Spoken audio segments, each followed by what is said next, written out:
నేను గవర్నమెంట్స్కి వెళ్ళను, మా ఊరు వెళ్ళిపోతాను అని వీళ్ళతో అన్నావంట, నిజమేనా?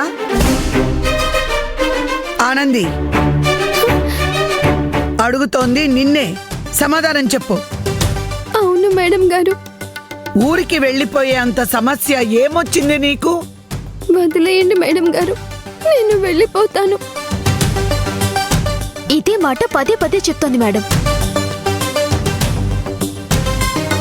ఇప్పుడేంటి, ఊరికి వెళ్ళే తీరాలి అంటావు, అంతేగా?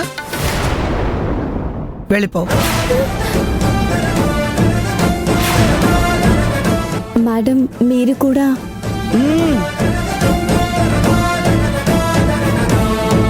వెళ్లే ముందు ఒక పని చేసి వెళ్ళు. అందరూ నిన్ను ఒక రకంగా చూస్తున్నారు, చాటుమాటుగా నీ గురించి మాట్లాడుతున్నారని బాధపడుతున్నావు కదా.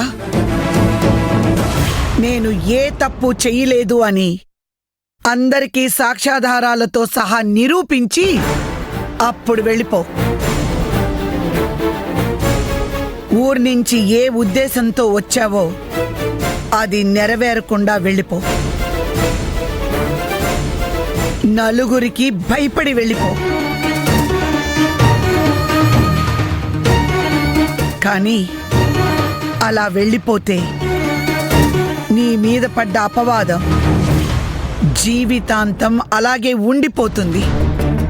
అది నీకోకేనా?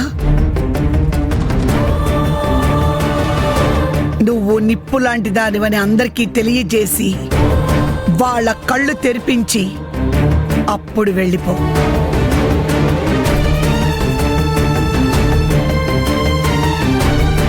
అలా కాకుండా నేను వెళ్ళిపోతాను అనుకుంటే నేను వెళ్ళనివ్వను.